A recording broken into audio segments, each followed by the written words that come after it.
they won it. But Ukoesa tournament in Ibimwa. Portugal were in Group F.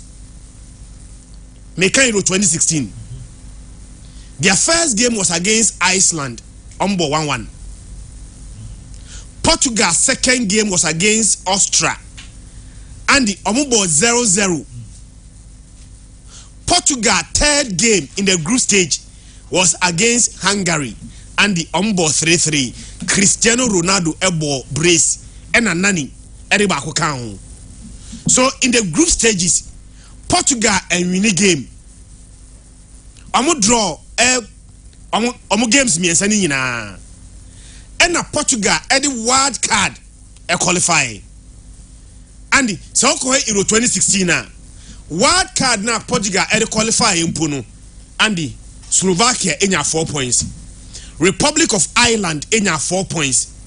Portugal and Northern Ireland in 3.3 points. So even with a wild card, Portugal were not among even the best. But they qualified. And Portugal qualified ever do air run 16. Boy.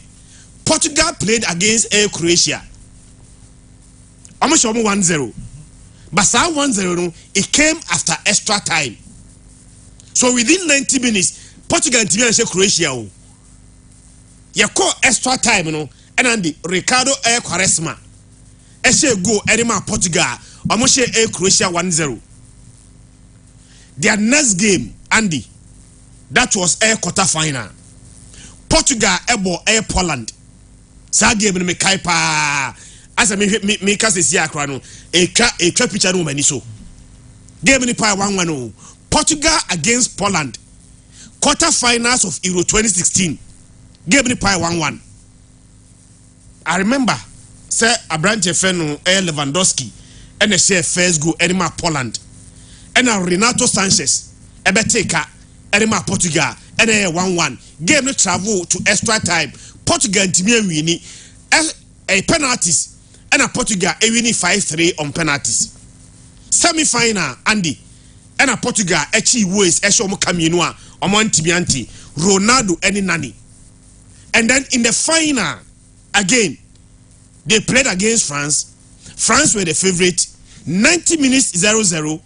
Extra time, 109 minutes. And a papa a friend Edda, okay Edda. I said the winning goal, Edema Portugal. Ye real tournament, games are Portugal, boy, Portugal winning only one game within 90 minutes. Any of the semi-final game one, almost share ways a come ways and Tibianti. They are carrying 90 minutes in Sono, now Portugal about draw.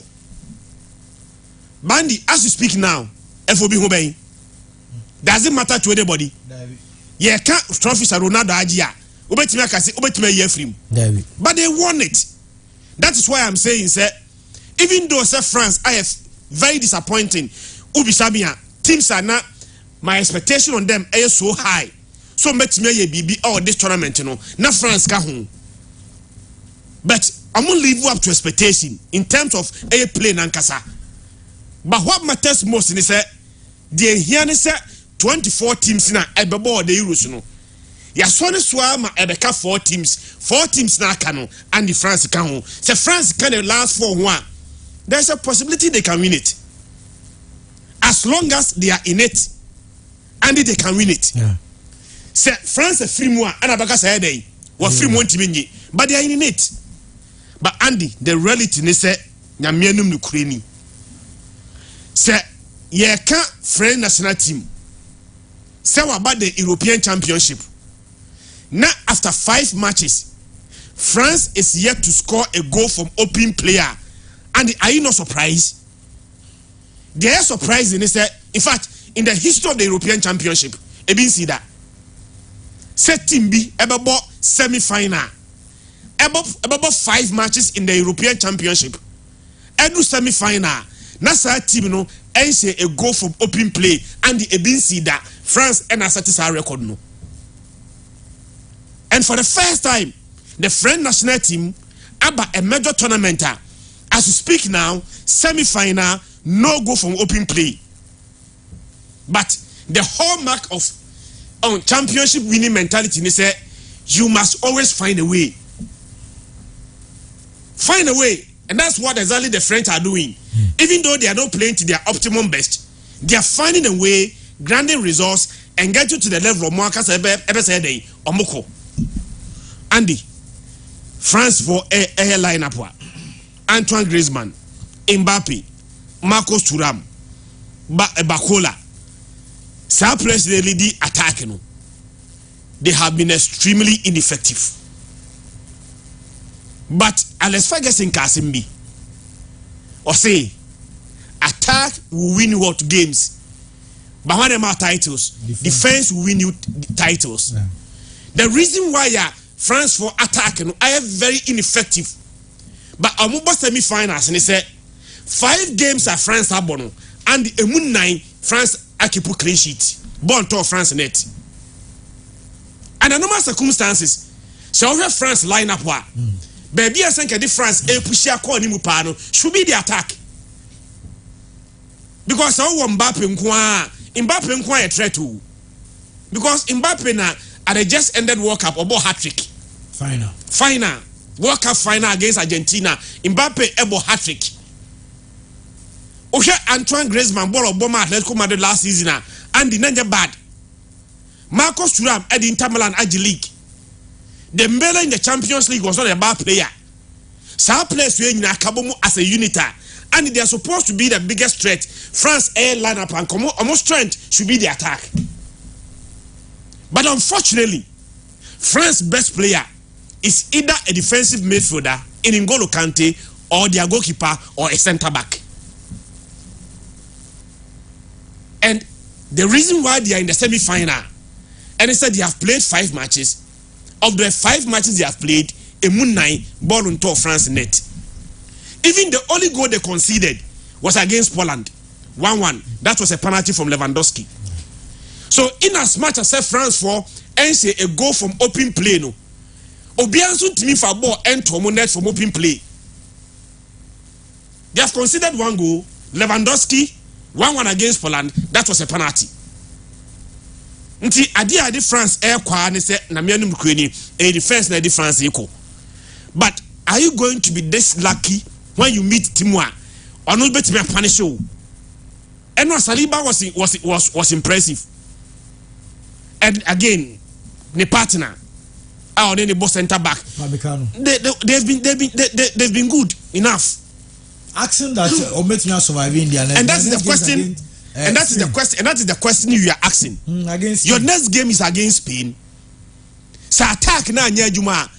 I'm not sure, sir. France can keep a clean sheet against Spain. I'm not sure. Menka sentimency.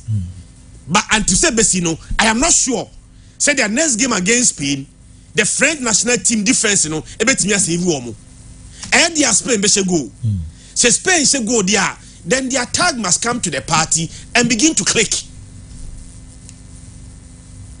And begin to click. Now to Portugal, Andy. Portugal free tournament in them. Yeah. But on the last 3 games in this tournament, Portugal and Shegu. Georgia shared 2. On the last group game was against Georgia, 2-0. The excuse they say as we make wholesale changes. But we changes in now the Ronaldo Jiremua and the Unya changes biao. It is still Portugal team and Obotia Georgia sharing 2-0. Portugal next game was against Slovakia and it was a disappointing result. Slovakia no and Slovakia Africa as to say you on the teams in countries in Kitibia Comoros no type Comoros Europe for Comoros and Slovakia Mozambique and Portugal with all the qualities that they have.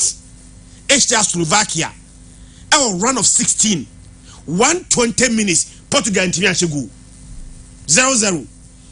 Even in that game, they had a penalty. Ronaldo Messi, also Omudi Uyatem. João Felix. Ronaldo Messi a penalty. It is a Messi penalty. It is not because I'm on for Taiwo. It is because of the effect and in the trauma or penalty makes and the amount for. You are Messi and Sanka. We must be saving now. People react. We say penalty. People react. and Ronaldo maybe a word Runandi. We are there who are dofu.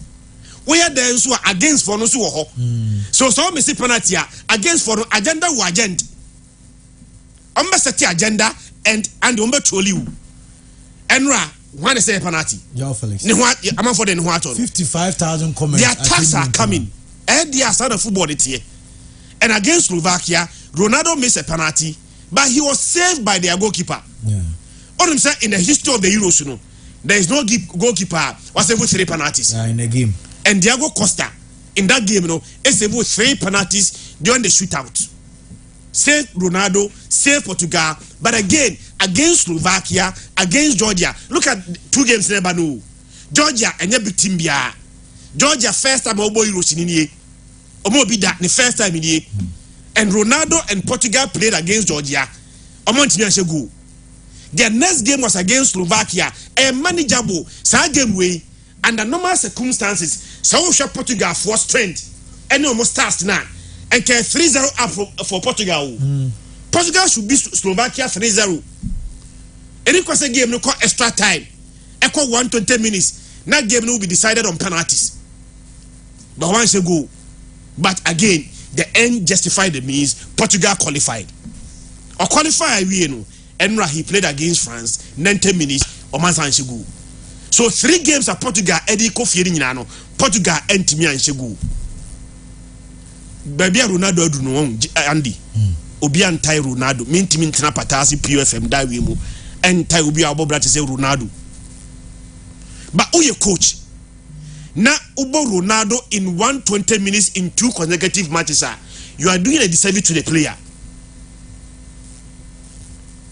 Yeah? How many Georgian also receive player be apart from Ronaldo? The reason is that across Ronaldo no wako tournament be a group stage be a go. It is not the first 2 games on share go. It is never in Georgia game now on share go the in film and the one to me and share. Now the next game that Portugal played was against Slovakia. 120 minutes. Abrante do onia huodin sao.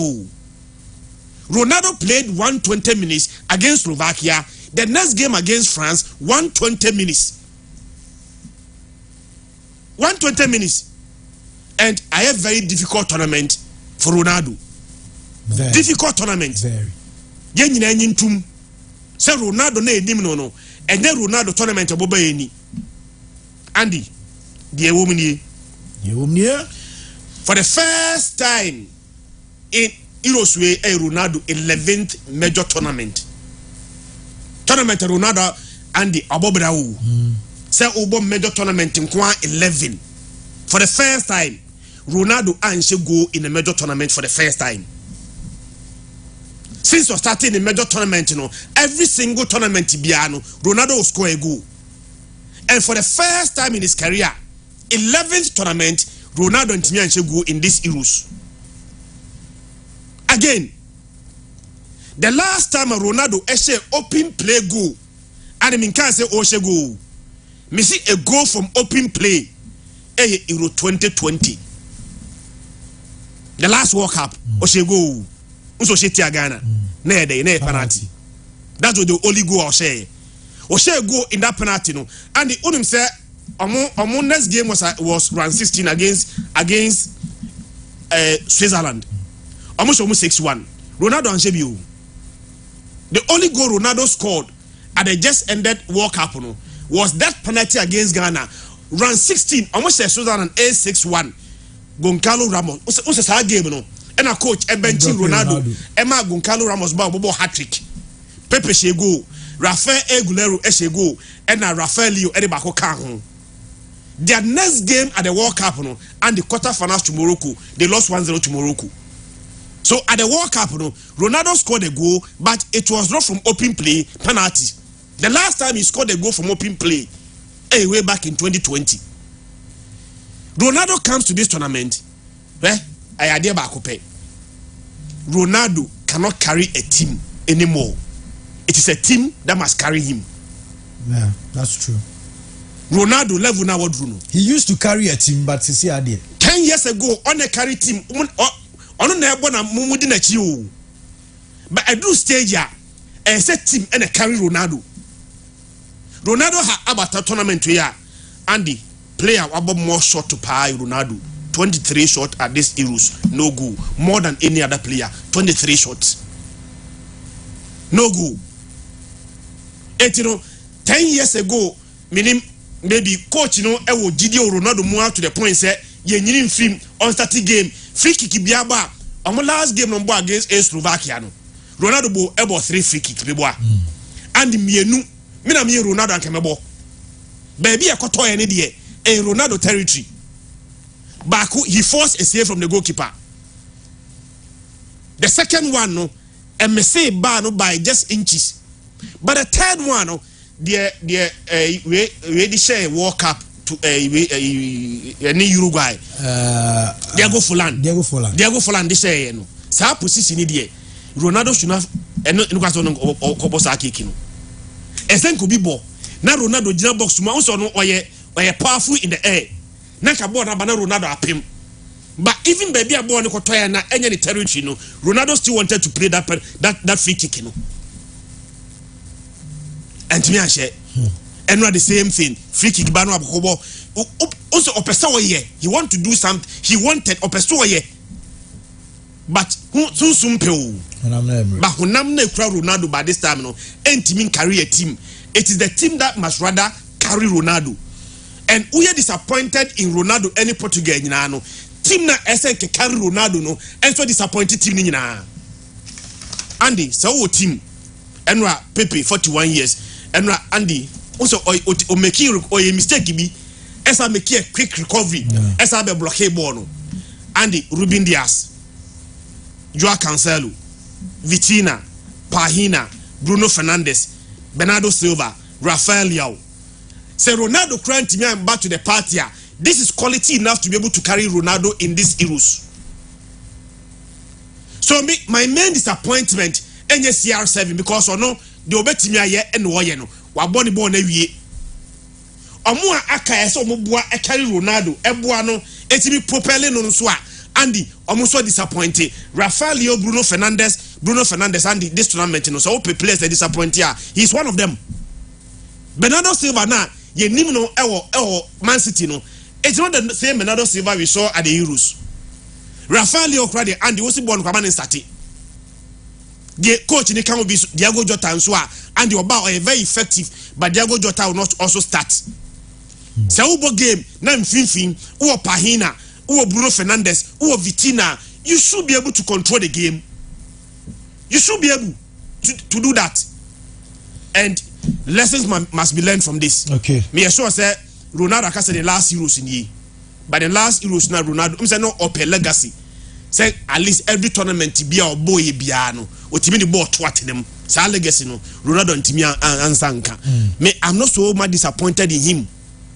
I'm so disappointed in the team now who was supposed to carry him, but they couldn't carry a branch of Ronaldo. Yeah, Germany, Spain, make a crowd of you know. Remember, Max was Asani about Germany, Spain. Say football can cry. The best team so far in the tournament that won the day. Football say can cry. Spain, any Germany, any Sianra.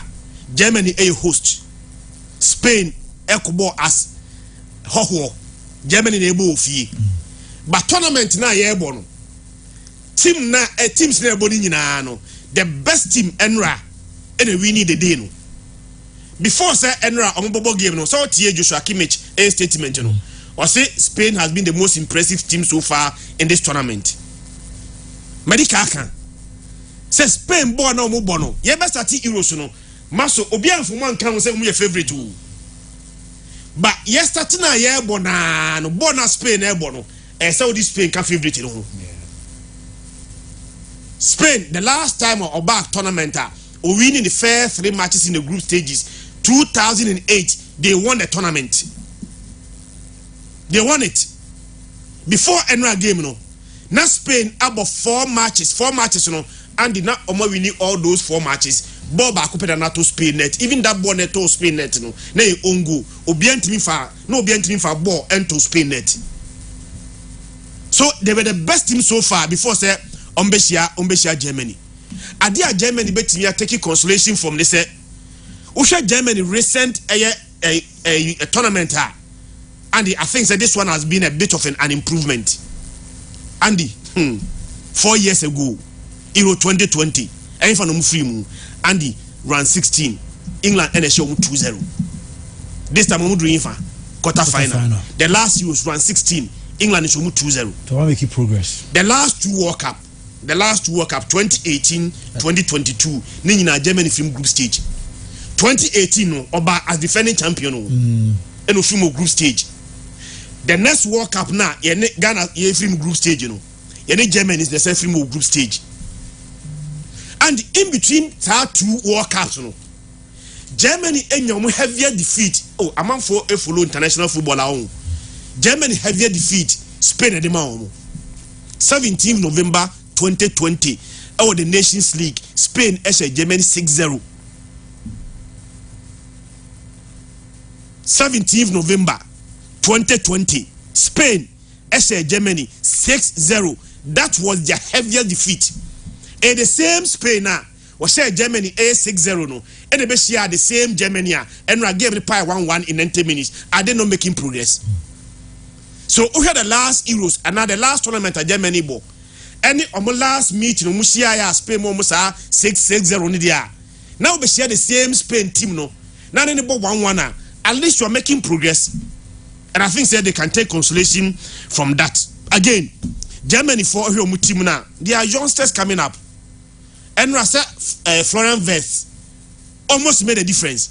Said no one started. And or the Bayern Munich for Leroy Sané. And started no benchino. But Bayern Munich Kasano. When they say the equalizer. How many years? Younger player. A branch friend Jamal Musiala. I take this tournament by storm. 3 goals so far. And Odi Kofi. Robert Andrich. And also one started Andrich. Or Boy Richard rather. Robert Andrich actually said, "Why potential? Why one for the future?" Nicholas Füllkrug and the Ofibenti Kraba, who is a very effective player. So in as much as I said Germany a free mono, they are making progress. And when your youngsters be or met me be do team around them going into the future. But for the first time, and a host nation a free mo at this stage. Euros na yebono. E bin see that say host nation e be free mo at the quarter final stage. This is the first time where Germany is adding. But Andy, football no, when the qualities no evenly match, tiny details no, small details. Enra, a branch of Pedri, meaning being injury, say hamper ni progress sir. Or say injury or a quality player, but injury on and off, boom, a bell limit to born one more.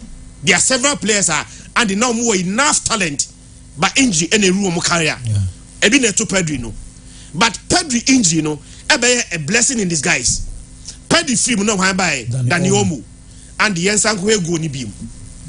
When they assist by Lamine Yamal. Lamine Yamal ni try assist the man Dani Olmo. Dani Olmo dey play ball to net. Ball nya ba ma Germany abetika. Before say Germany abetika no. Unai Simon e the ball be chair Kai Havertz. So game ni be a ensan ko isa game ni be sa tiny details you know. Unai Simon ebobo na sim. And a ball be talk Kai Havertz and Unai Simon. It is a chance you need to take. Because Germany against Spain, the quality is evenly matched. The only advantage is Germany in the ball fee. Slight advantage. That is why small chances, you know. You need to take those chances. You saw 1-0. Unai Simon I a mistake. What pair ball in the amount. And you are supposed to ball or lobby ball man ball echo ball over the bar. Sa chance na Dani Olmo saying. Florian Wirtz has been the same chance. The same chance, maybe a free by na the same cross. Florian Wirtz MT cross na and the one hit target. Again, tournament way, any even yet not just tournament, football in general, and then you see one of the not even one of the best centre back the Rudiger. What's our second goal now? Over 40 Rudiger. Yeah. Cross in the bay no. Mikel Merino na open ball no. What's that no money cross in the bay? One and that's a marking Mikel Merino. One Rudiger. Rudiger marking no. I don't know they tell Rudiger elusu sa marking na. Mikel Merino nya ball to the toe net. So tiny details now. Your chances will come. You didn't take them. Spain form you need the buy, you know. They took them, then Spain has qualified to the semi-final. Enra saa game na ebe no me say the difference was so tiny details now Spain for ntimi antake a Germany ntimi antake a Spain is it take your chances the ten say Andy Spain we penalties free more Enra game the can 11 games all the European champion Euros Spain lose game 11 before Enra game na 10. Let's go back and watch Euro 2020. Spain edu semi-final na Spain drew Andy omoni Italy and the boss semi-final Italy won it but semi-final no let's go and what a match game and they 1-1 Abrante friend Frederico Chiesa and they say first goal and Italy I think was a goal no around 60th minute second half and Alvaro Morata 80th minute beteka game no call extra time still will be antimi anse and Italy winning 4-1 on penalties. Sanya penalties at the Euros no difficult to beat Spain and Andy Lamine Yamal assisted Dani Olmo and the first goal. Dani Olmo assisted Mikel Merino for the second goal. Dani Olmo Enra made a difference, but again officiating. Again officiating. Anthony Taylor and me end the game one. We are the home. Make catch us England for an age bono. Anthony Taylor and me in the game one. Enra Marco Correa bono.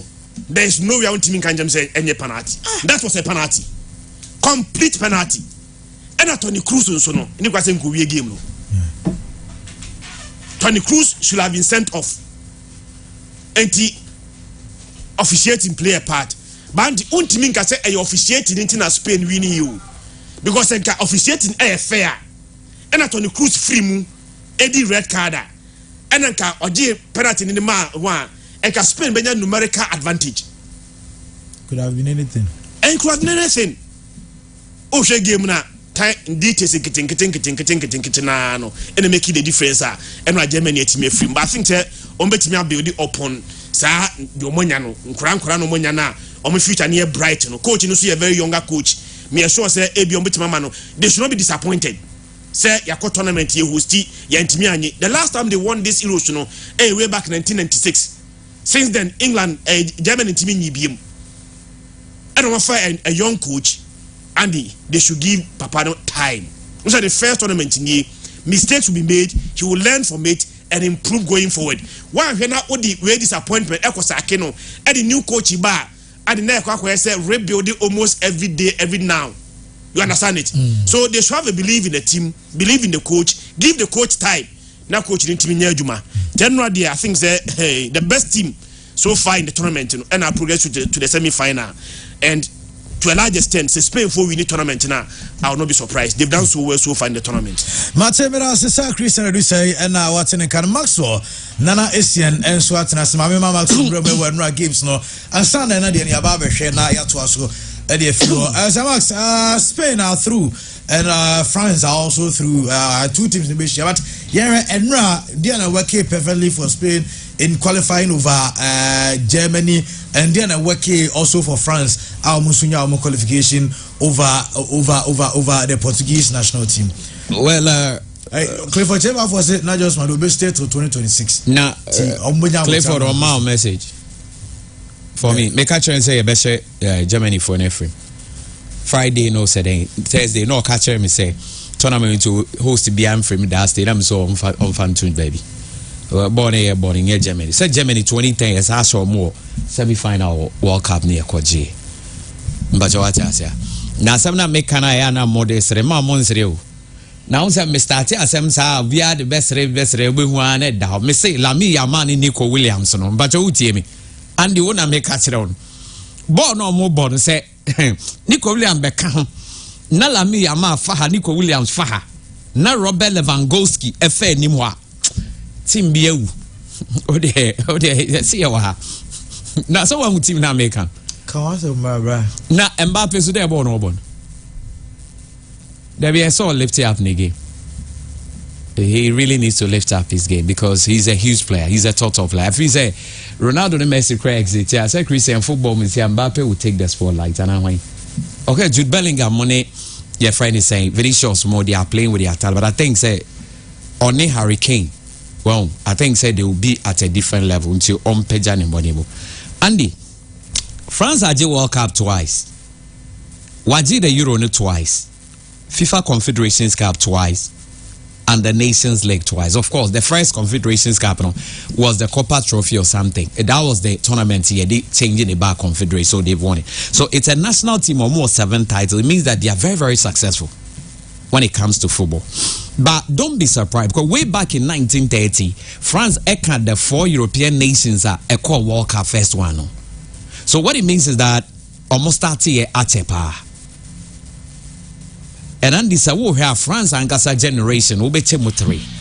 1 in the 80s, 2 the late 1990s, the back 2000s, no, and now over the late 2010s, so the back 2020. And one of France any almost successes.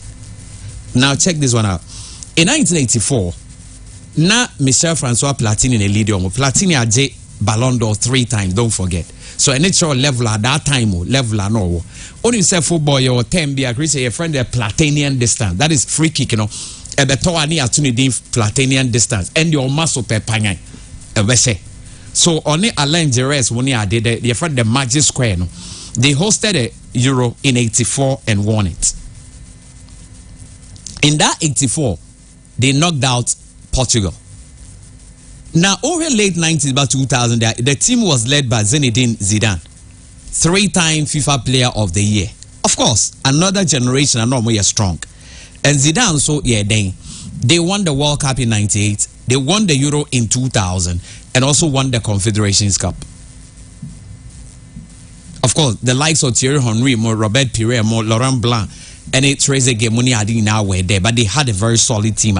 Almost to me they call all through. Even before that, now 82, any 86 World Cup in France are called semi-final.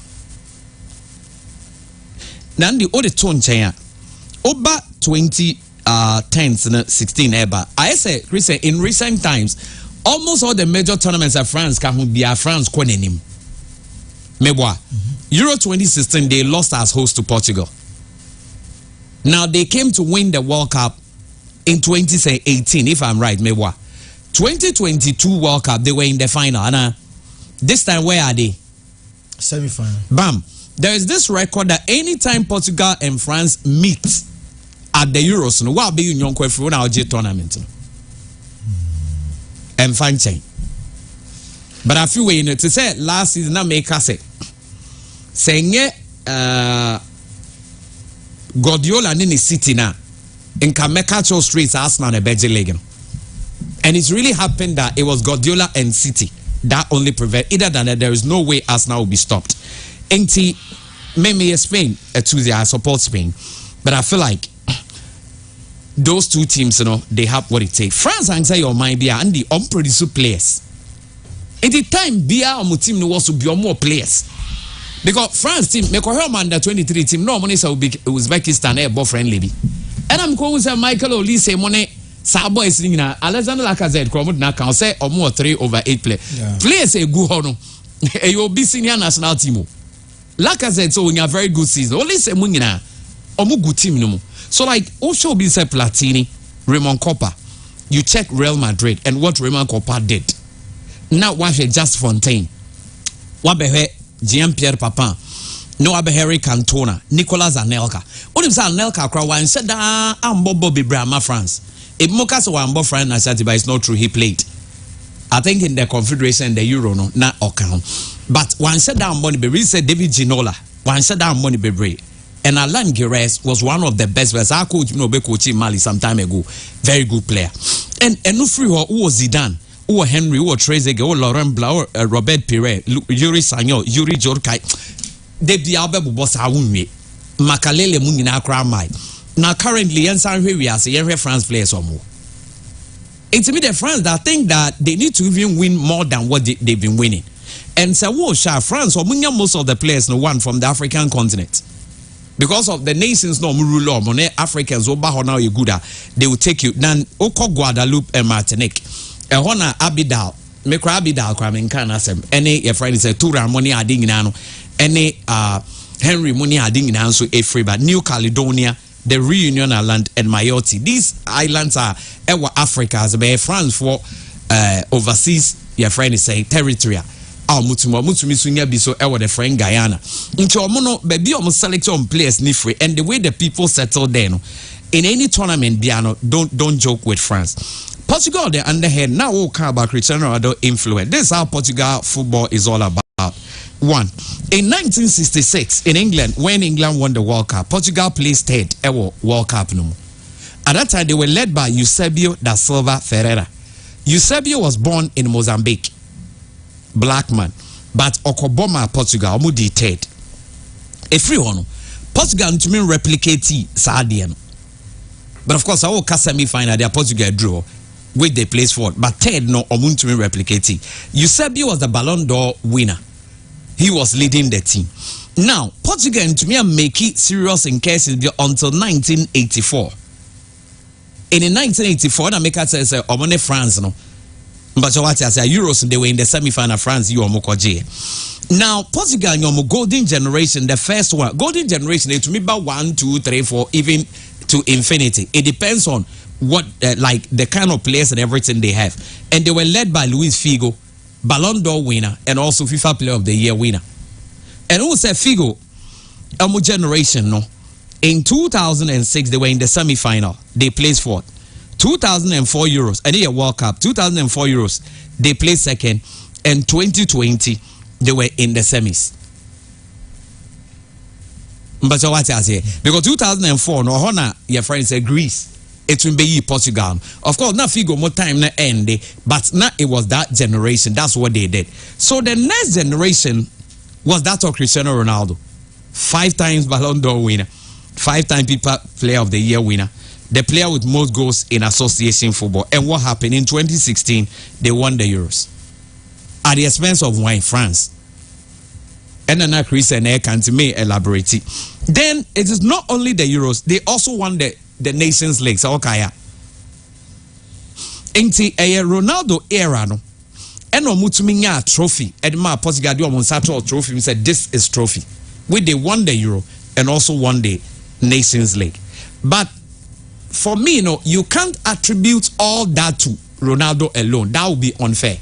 Because even in the Euro final, when Ronaldo got injured, it was the ADA and the other team who stood up to play. So it was a whole generation. But it was influenced and led by your friend is saying Cristiano Ronaldo, no doubt about that. So what it means is that if Ronaldo should even retire from the national team, him also being the player with most goals for a national team, the thing is this. It was during his leadership and era, and Portugal were called champions. And on this way, Mpepada. Obi bet me about Beje World Cup, but Uche, Eddie Ama Portugal bet me be leading. But the truth will also remain that it will never be delayed to say it was Cristiano Ronaldo's era, and then Portugal were called champions as a national team. Bandi Enkanokre, Emrenasun. And who said me, I feel like say oh yeah Diana say we too good. Say we leave the stage and when the applause is high. That's why I respect Floyd Mayweather. If Mayweather still wanted to fight, go be fight, but say no. So Okoye Rob say yambobo bona nisika no wenya no kra ondi. Sandy say when leaving when the applause is high. Normal applause ne ye flatter. People would rather remember you with the flat applause instead. Unim sadien. Unti Emma o legacy no. The world's while the end said that he's done, he's paid his dues, he's done so very well. But make a sure say, Andy, ya won one Mr. Kanipa Kesi so report together. Saying Ronaldo, Ebia Nipa Bia Bonidia, a Christian meaning so Nipa Kabi to say Bia. Or a Kakrakasa. Or a big nanny time said Pele ne cry for money, I didn't know where to go. But so Bia ye Bonidia, meaning on say even on social media. Yen influence even of course Saudi Arabia how players are chasing to want to go there. Meaning so what I say, Ebia ye kohe boa, you see ye behe Ronaldo, on the amateur like those influence no. Well, me who Portugal, me name there, but me who Portugal ni bia or what's hard in bida. Ain't so Ronaldo cast still national team no bebo but Uche. He's bigger than the national team to still obebo. Who coach no you can't say no. But I think say players who play with their strengths no. Omoncha wo games so omo de omagene na ebo ye ka adwene those who are naturally talented na make and say omo de ahode bo ni adwene but Ronaldo ne longevity how long a stay in the game now, a marker. There is one thing with Ronaldo which people should, whether they take it or not. The only thing, the player back on Ronaldo pressure. Do you know that player? Leo Messi. Do you know why? Also, Ronaldo wants to finish the game as the player with most goals in the history of association football. No doubt about that. And now he's there. But the difference will go between them. So Ronaldo retired now. Messi, the half of one season, best break his record. No? And so what Ronaldo wants to do is that he'll play to a certain time when he thinks that this time they are apomno and yet on to me mobium. And by which I be crying a Messi crying to because the difference of years A2. Because also me boy check the goal difference, check the matches or my ball. It is so easy. And even USA want to cry Messi ni bona. If he decides to want to score those goals or better. And at the back where Sabo and they say Messi when say what meme verdict on Ronaldo ni. It's going to be extremely difficult for the world to see another Cristiano Ronaldo. And did you know why? It's going to be extremely difficult because when Pele got us all these goals, look at the number of years it takes here for Cristiano Ronaldo to surpass him. And don't you also forget that Messi has also surpassed your friends Pele and also. It's a generation there. We were very lucky. It's a meme verdict and they say Cristiano Ronaldo is going to be difficult to see another player like Cristiano Ronaldo. Finally, Bibi Kakredi. I was not impressed with the kind of penalty Messi took. I wasn't impressed at all because Andy Onze, one of the officers were completely football, but on mine now, Monday they want something. Argentina cannot say a beer or magic World Cup ni Christian. Do you think they would think that way? No, they still want it. He did well to keep on it. For me, yet the first penalty I would take, you only slot the ball home.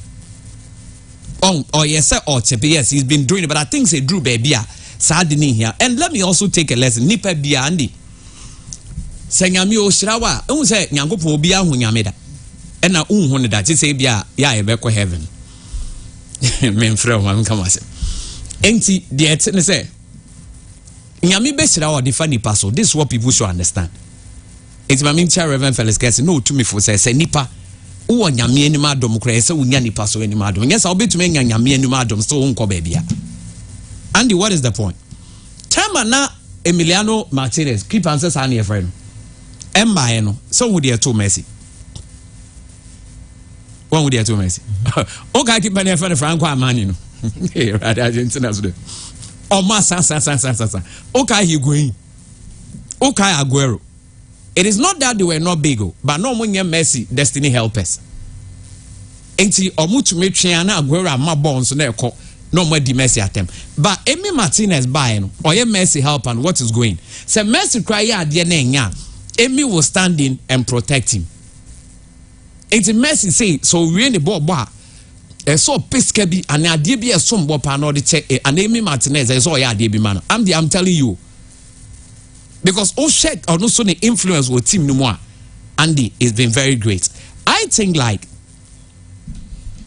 Leo Messi no born or born. I hate to say agro kakra be. Inti se ebeya and keep the movie copper. Me also I would want to go to the next World Cup.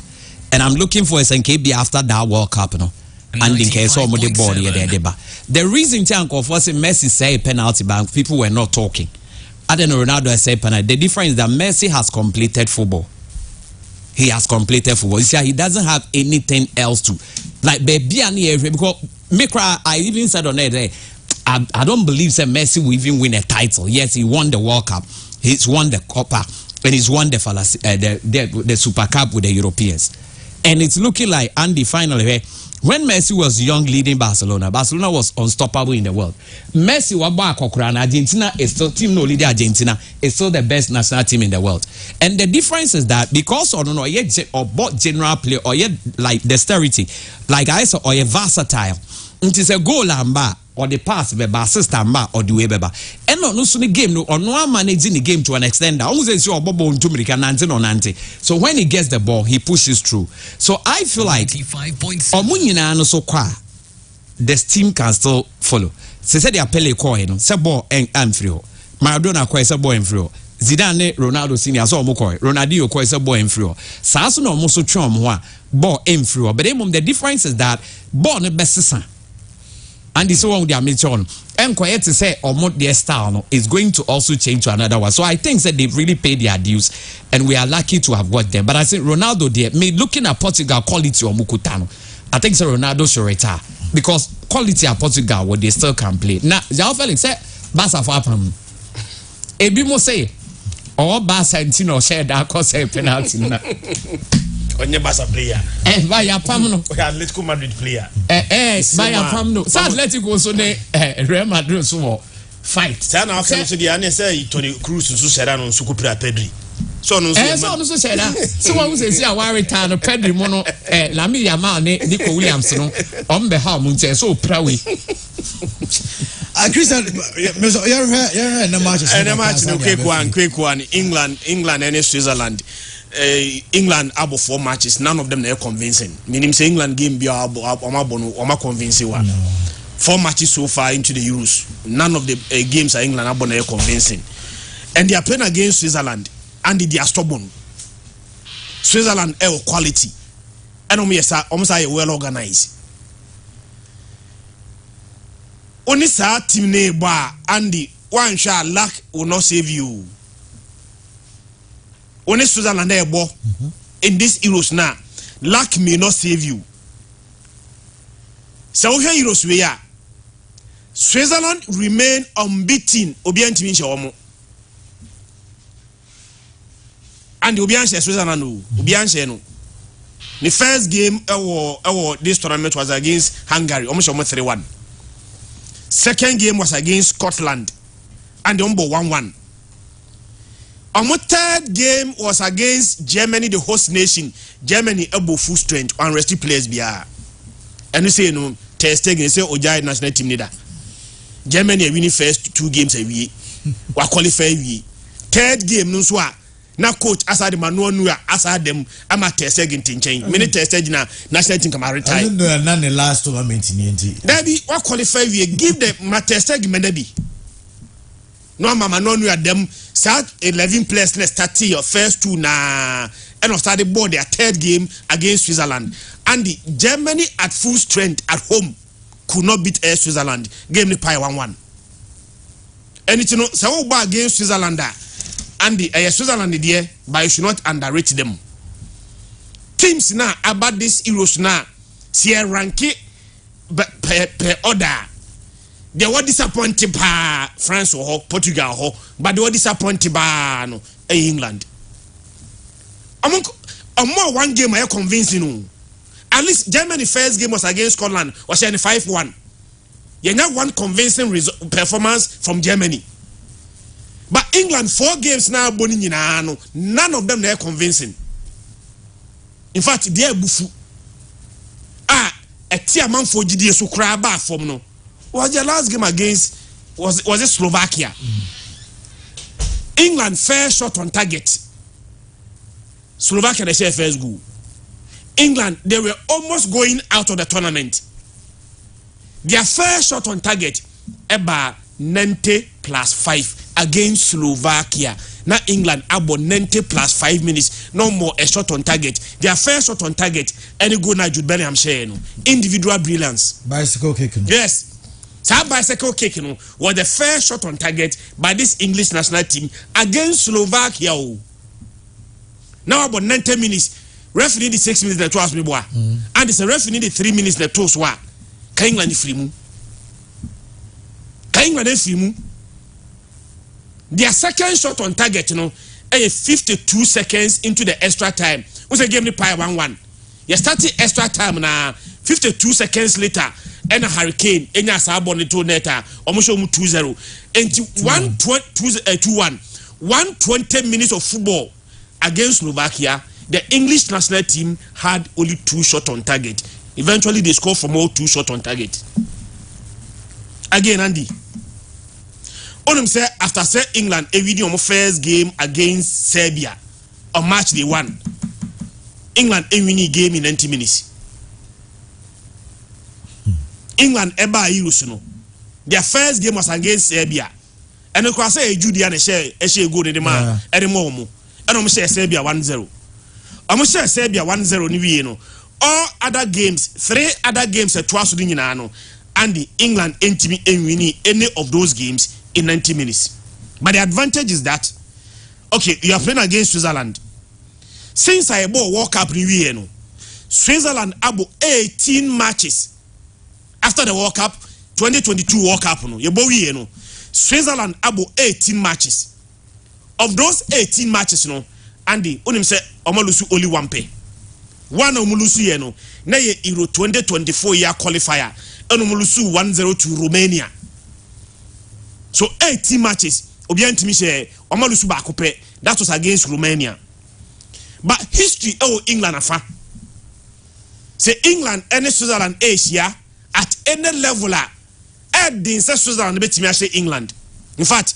the last time Switzerland England in a major competitive match no 1980 World Cup qualifier and Switzerland etimi England the last 5 meetings nina England Switzerland nina almost share in fact so we extended the 13 matches English national team remain unbeaten in the last 13 games against Switzerland among for refia yes anko Euro 2020 England nominate Switzerland the same group England is almost 3-0 so the last Euros no omuhia Emma England is almost 3-0 we nyina Andy mejitum ni nyina mejitum na mbom England about this tournament experimentation doso enei matise ebi se omo ni 4-3-3 na on TV ebi se onko 4-2-3-1 either say obo 4-3-3 obo 4-2-1 we are going to have a new center back partnership because Magehi is injured or out of this game. Abrante Feno Ezri Konza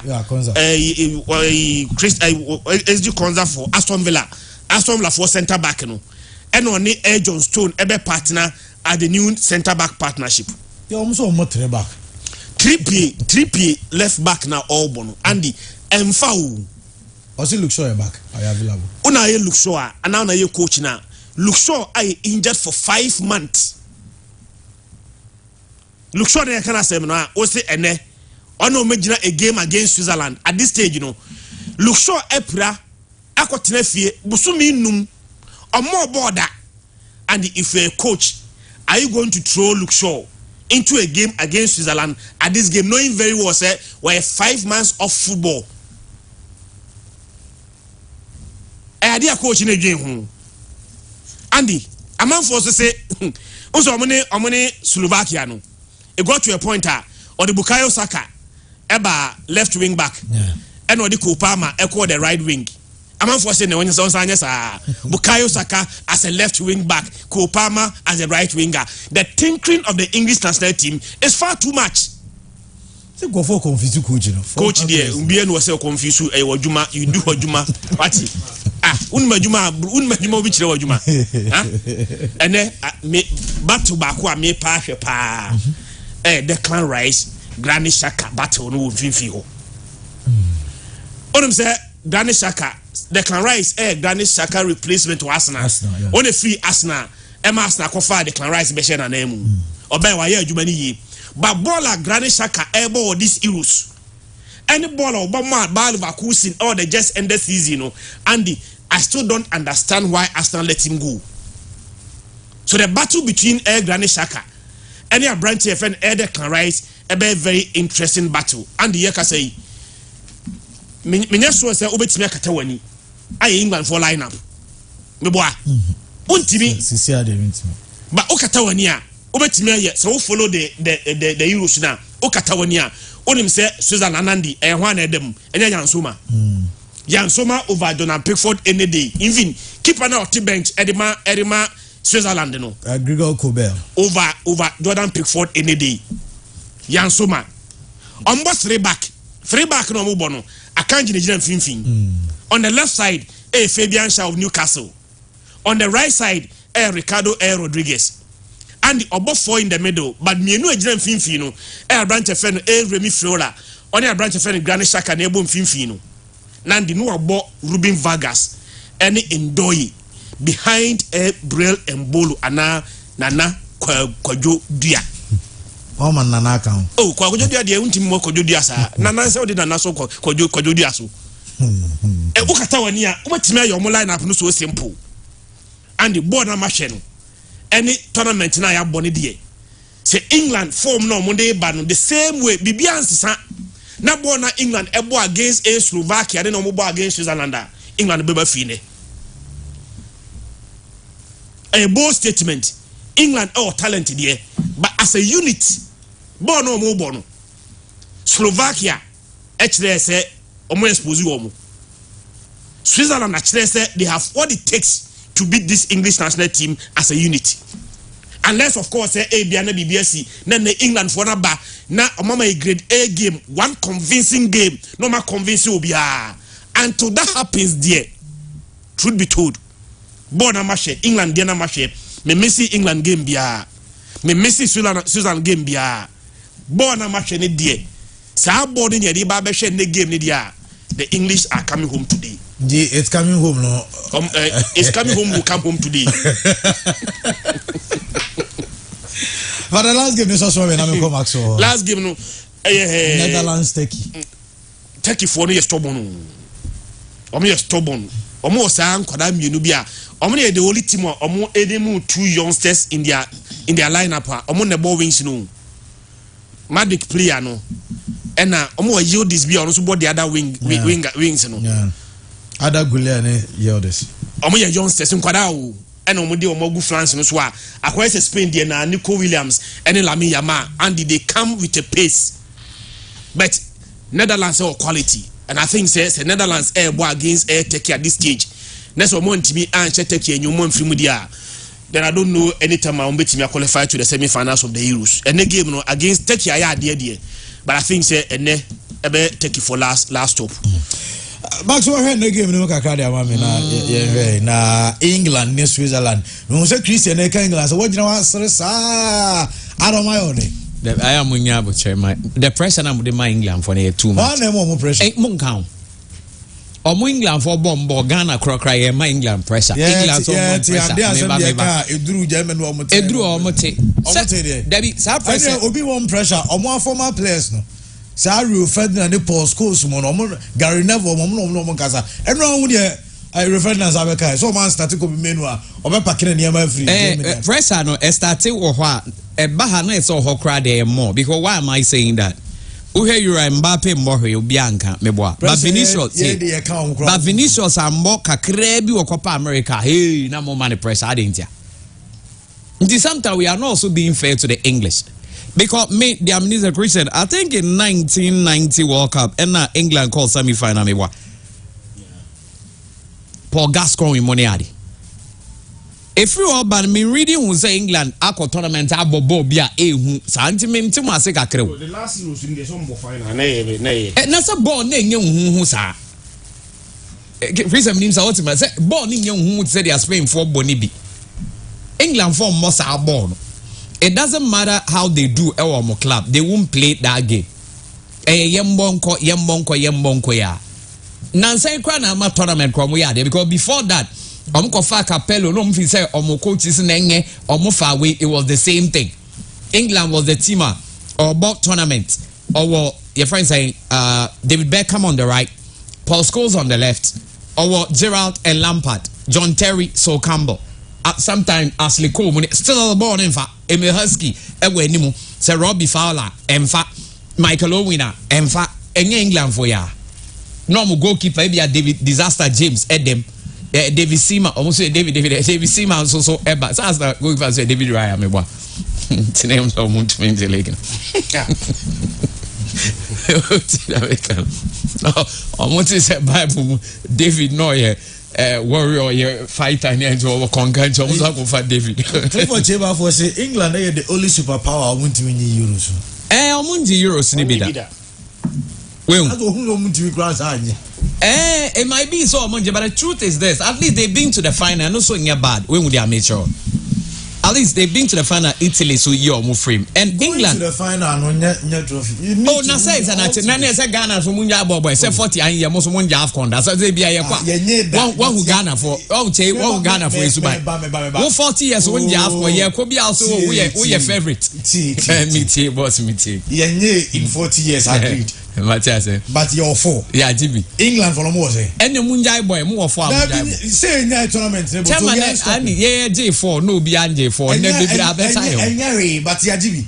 It was a more England for the Asso Munji Euro. Obia, no one about Mudia. England. What I see is say, recent over Euro Nankasano, so we Spain. Most of the teams don't mention that more Papa Biao. Emponka team we are away from me if it's Albania, if I'm right. Omo crowd born no crem say yeah Portugal so man Bobo Papa Bia. Because per the talent in the squad or more man live out to expectation. Germany themselves proud to the Euro no forming it. But as a host nation and a tournament or winning board almost starts on baby and a Spain at young. And the England are not playing to their abilities. What about France themselves? Also France, we also complain said they also Italy cried the rubbish. And no free McCoy. In turn, clearly, Chris said, Yen Shadi be say, all these nations are not yet tipping. They are all not playing well. And now, say, we were not tipping Spain, but Spain are instead playing well. So that is a bit of a surprise. So I don't know, England for the issue of consoles are. Because now make us Mbappe is not playing well. Nobody is talking about. But Jude Bellingham and Body Yao at the tip and do you see we are also not being fair to them? We are being fair. No more say me, Maxo. Or more say me. Why am I come once every day? Any other person? When I'm saying home former play your motre. Yeah. From game one. Oh, Makasa. What do you expect? Yes, of course. Me feel say almost so ex-players now so more problem. Most more bona munyade. I don't know problem. Almost so ex-players no more no. And I England into cup. Most more about money. But this I say I did rule for Froba. So yeah, ex-footballer now munyade and yes, we panditry. That be untim. Na yeah mo ball class here pan. I said mo ball in board but you say one bobo and just on to me coach. Ain't it most ball pa bo to be good coaches. Is the Americans say so ball na ball no boy no nya dia me man in panditry but also what you have because big crowd somehow can in football now to be any be there oh ball now nya dia who your coach yourself say so we ja got na TV so now more criticize players or nya na players nya then also England so most I say bia when Emil Husky now I bet now say bia oh Harry Kane ball no ball you see I see it in the tomb. Because when Hesky time out striking now on your idea. Say Ebia Michael Owen won the air candia, you pardon them to see her. Clearly, and then England better. Clever say England former players, you know more better than bloggers.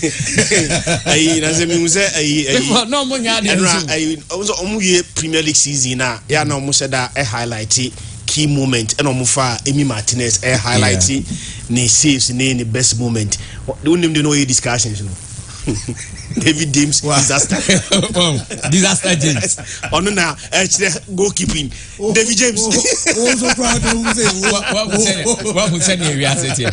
It's a defensive way to this as the coach John Terry Neka. Meaning so what about here? It's starting you be moved so. So to me Gary never no bash coach be na. Coach me on so nya there. That's what really England for Pacho. Say wait a minute say England for me there I'm going to say then how and mo DNA be bu ma ho na so mo to I don't know mo explain nya there ko hwe Rooney so the other say e dey Lampard be e dey Gerrard dey obi anya there akwa no supporter crowd Porter did he play I've not seen but I'm sure say be your boy not to the level or no so nya there on e be good Chelsea team no Adamboa Samala die so akasa edit team the man also the team no ko. Wait so but the Americans said no you be put one to shame. Ewa. Records now kind e be favor England. You be say we mo amam. Switzerland na munyina mani e. Take it I think say baby o modru no class o mo kofi anka be boa. You might not agree with me but the thing is this Turkey will find it very difficult to win games at the Euro. And in this Euro 4 games on my bono if I'm right, I'm win it 3 and I'm boa. So it means that it's a team on the up. And one thing about taking is so my team no was strong, cause a lot of surprise. This is a team where to Euro semi-final near the World Cup near semi-final Wakobi. But I think the Netherlands know too much quality. Because Ghana for na esen ko mbo Miami eje cap o mo na ekogu Netherlands emo. And I say Copa America kra ma ti se Ghana ni bi so. Ghana ni ba ko Venezuela. Venezuela. Yeah. Euros Gambia Ghana ni jam. Ena the goalkeeper na one man your friend say. The friend now. Your friend Black Stars me kai goalkeeper. Your friend na other country a friend no na say the all can the home Cote d'Ivoire. Yeboah na all can do play but goalkeeper me we MPF for the bisa. Oh why the name? Oh my friend Blasters here. Now say on Bolivia, right? Yeah. On Bolivia, no yeah, so oh Andy, no credit. Africa pass a country be budget World Cup ni be pa Ghana, Nigeria, Cameroon. Nyenda asem na okay. Senka Sananka say nye di abrofo ndi yen di anka ye di ebeje. Akologo asem na Akologo. Yeah. It's in South America nyina they are naturalizing Ghanaians. And now all the upper Euro players are more Ghanaian descent ebo Euro. Any or more my boy just said Jerome Boate money or don't come. Any back near friends say Gerard Asamoah and all others in Nimina. Young fans think at the same time we put all of them together with the quality of Ghana producing a crack wahana. You think can't reach an for the World Cup? Until we are born there, I think we are blessed. Until they friend the Brazilians of Africa. Because almost now so yeah deal. Now Jeremy from Pound Wahunu. So all another with you. I saw a bomb first game no. Na fan so baba say chire ho a no be kan Nico Williams ne. The friends here one. Then e besi. Unsro we am so. Obi anim dey besi. Right. Mbappe for desire so nya the over Madrid first match hat-trick, second match hat-trick, third match hat-trick. Give up pam na floor. But Christian me be feel but quick one on Uruguay ne Brazil and the Copa America. Quality Missy Uruguay team is say there. And one day some now can be no nyadene.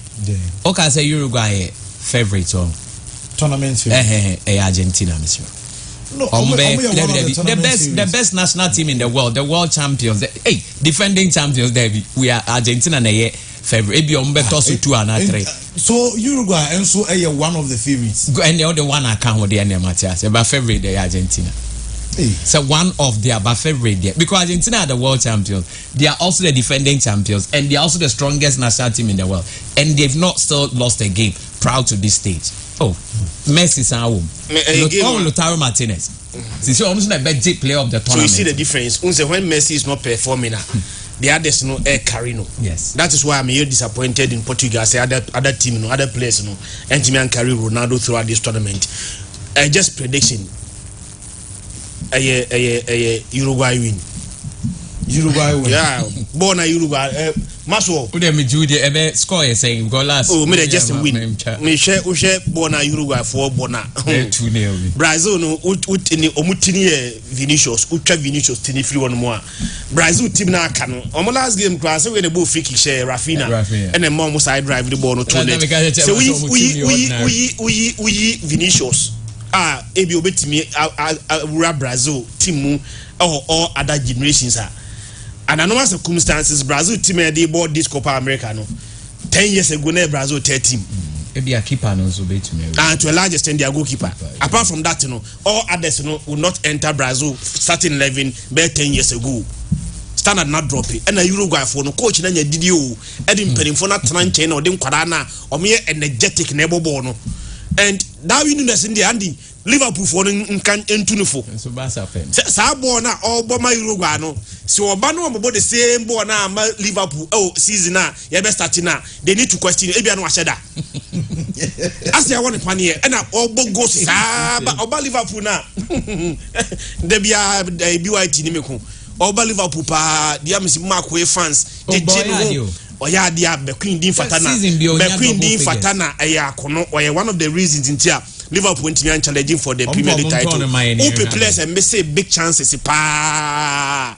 Darwin Nunes we check it waka ho bi so ne Haaland bro but sa big chances na o miss you know Premier League no sa big chance to turn anim wo no they are twatting him and I think say all factors considered sa Uruguay team na bono whether the say omo one of the favorite and against Brazil maybe Brazil or didn't need bit see omo but ball any talent I hwe pa there I'm going for Uruguay win. Okay, Martin Rasipasa, Christian Adusei, and I don't know what Maxwell so Kayamra Fiani and Favisem no and to us high pure 95.7 FM pure weekend sports at exactly 12 p.m. near my Muso Amadiaka and Sweat me to us. Now your chance here anymore. I'm sure some negative voices never but Christian, I know you didn't come about Ghana's group or the AFCON qualifier. Coach Kosia PRC Oho Pise Ghana and Sudan. And ever qualify from ASR group anymore. But like Kingston say, he feels that Coach Kwasiapia hold the advantage over Ghana. Sir, Kwasiapia a coach Sudan national team. Sir, or I see a school member. And I'm when you have Obi also make key defense say it should not be any question. So already you're confused at that. Already in system no your Premier League teams are executive council members only Premier League teams. Omo aso na fa Premier League no ho adwen. Ntia den ye bo fix matches are. Obe expect Ghana Football Association wetima yinhwehwemu. One na yinhwehwemu akwakoche hwan. And Kwasiapia should not be a member of the executive council. Abra o coach a country ye ne wo a competitive game bo. It makes no sense to me.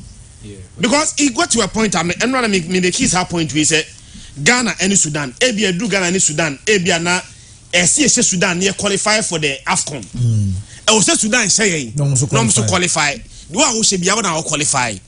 The executive council have to call a meeting near decide how we are going to plan to play against Sudan. Are you going to call Coach Kwasiapia because your executive council member tell us your friend or no so coach ma Sudan nipa na opesa wo hye no o de o plan e kwato nanim atense me beye we anywhere de aba be hye wo na enemrem krankora no kase fa babra ma me wo mo nkofa ma wo ye mre na ma me kase kofa babra na me mo a no akofa ba na ba na ma me de abo ene o ka kira akora se kofa babra me mfa mo a ofa ba na o di pie dwane ko enti wo frɛ Coach Kwasiapia to executive council meeting say ye beye meeting ahwekwaya ye be hye Sudan Coach Kwasiapia ne de Sudan for bench. Are you not going to give our as and I do some meeting in there? Yabaka say Coach Kwasiapia or maybe.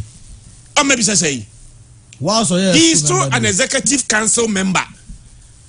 And to a large extent, Ebia we obiantimi for Coach Kwasiapia say on resigning from the executive council because status no man who quite will be adwuma no. But Coach Kwasiapia on one kasa in his infinite wisdom.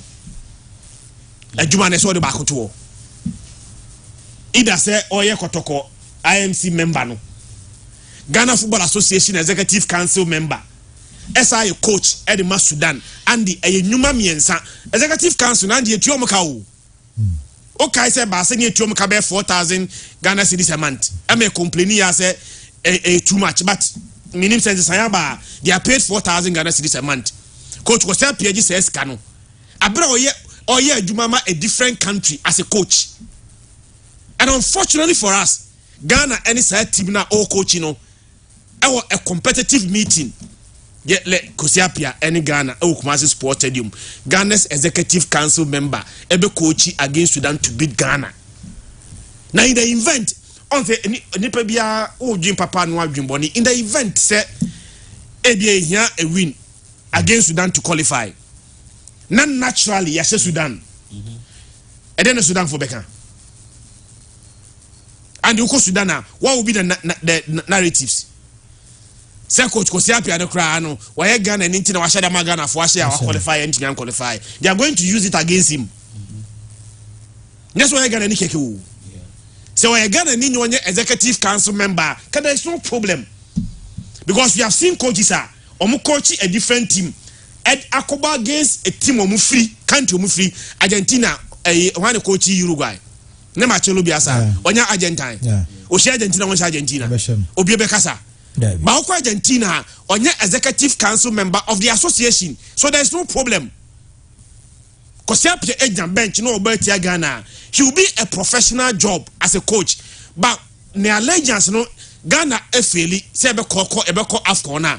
Omo edi felu ano ebebo no coach Kwasiapia kan ho bi. As an ESCO member. Si entimian qualifier coach Kwasiapia na oye ESCO member na ebi ono kwa di Sudan qualify Sudan for Joe money ya bona baso ya manisika ba ye be fie e fane omo antima me an qualifier untimi ni coach Kwasiapia enfim. What kind of conflict of interest is that? Conflict of interest. But sa conflict of interest, you know, sa joking na association ye. Me boy. Executive council members no team. Me boy.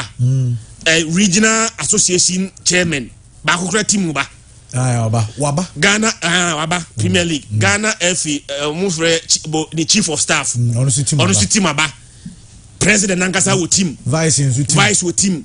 What you say? Etino omwa na ayo mu team tino sa match fix na ya na ka say yen investigation yen kwachi omo na yen prosecute omo yen punish omo no andi omo ye na de gunsu onu mu no do kwachi wan nti wan de kwachi wan ena unye member of the association na andi untimi mo nwuram so kwa investigation about them. You are not a member. Members na nkasa so na ye omo sa no etino baby I find here 7 day enye encouraging situation, but system no allows it, and coach Kwasiapia you thrown into a state of a dilemma. Either he should go to Sudan and or support to Ghana versus Sudan. Coach Kwasiapia and supporting why. Under normal circumstances, we are executive council member. You should work for Ghana to win against Sudan. But the executive council member is now the coach of a Sudan. And Ghana and Sudan will game ball. Max Brahma eno na me ntimi nka me de aka de asem ni nyina ye simple. Ghana penifo na hwe balls no omo ni plan bia omo ni vision until they can't even focus. Inti ball no omo ye omo mfa ye nko ba bia no kore no mo ham na mo kra Ghana media no kra mo ham hu ball no nkofo ne ye no omo nya ma Ghana man omo ya mo nti mo de vim ne vigor na ya mo ba na mo ka ball no mo can for what enti na mo ka bibia ansasa because they are not doing the game for Ghanaians but they are doing it for themselves. Do you know why? Coach Kwasiapia executive council member and also national team coach enti omo mpanimfo no mo ni nyina no Christian Pachawuti seven predators omo hu nyansa omo hu nimde omo hu vision bia say wakọ coach na nsha Ghana ni Sudan betumi ayeden omo hu da we mu na mo so betumi ayeball omo hu andi baby address e man kwala ni bi chance no mo so bedi anim o Ghana ha because Christian very simple as a teacher Christian there are certain things that happen in class one day. You can easily see say no in the near future this and that will happen, so you prevent it from happening. Of course. But some painful when you know they couldn't get that wisdom. And Unka Edia first na Mr. Kwasiapia ye to abama no executive council no nyanko ye coach mbacha utimi. Na onyako ye coach na ese hu se Debbie baby or one side we bet to me about. Into what you do is that you advise him to take a decision. More advice, coach. Baby, I walk away. A be any Sudan besia. Na yesia say net here. Into coaching kebeya, but just with ye. Say coach kasa debia. Then you force him. Do you know why you force him to take a decision? Na obejaiba. Do you know why?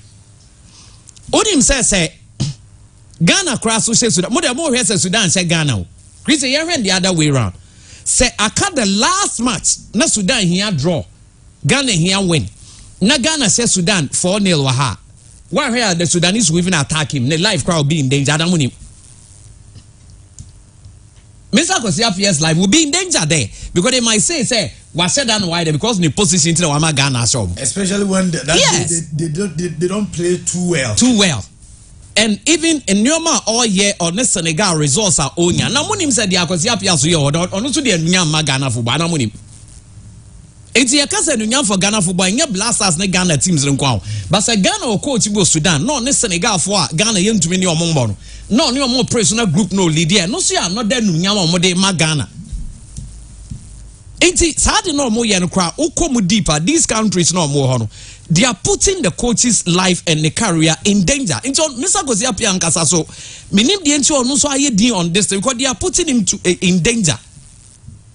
Christian menim so what massive na make na say ye Ghanaians dey be feel say ba be high ye den ye dia ye ntu nya na hwede but of course we will go against him. But Sudan on one say ya what they will say or do no ebeye way, so you are putting his life and his career in danger. Into man dan dwene hu nyansa say ebia ball na ye wakwafa coaching course they bedru ba bi ebetumi say omo anhu bi do na we mu na mo ye ball na musu mu de eche ball ben na mu de eche me I am bisa say ye ball ben ebia ye nuanom no ebobi no ene yes so excitement ni de eche but my catch was here in Ghana ball na ye na ndie enye se ye ball na Ghana ball na man na ye you your mom you're born your mom. So it doesn't matter what you say, they won't change. And Mr. Kwesi Appiah, we love what you are doing and we bless you for that. I think you're doing a great thing. A great statement for a Ghanaian coach coaching another team. Of course, Jones Atuku if you need Benin, Echo AFCON, okay. Of course, I'll move from there to me idea. As last call Sierra Leone, of course, and said Ankoye. And I could Bashir for so called Somalia or something. But what you are doing, so when Senegal is looking like Anrekra Sudan might qualify for the World Cup. The Siena BYT Sudan for no air appointee coach Kwesi Appiah in September. Yeah. And Ghana FA elections and so was in October.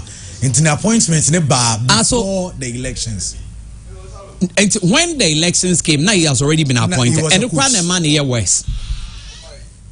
Thank you, BYT. And no crown man here west. Me say what they should have done. They say, and they should have advised coach, this and that are the implications with ABA that dual 7 or 7. It called the way it's in best or senka over when away jabako. Intended or casa because Mamincho. So Mr. Kwesi Appiah ni executive council no so cry. Still or muhiani ideas to do football, they still can take it. But yeah. And I agree saying ain't possible. So ni esco no so.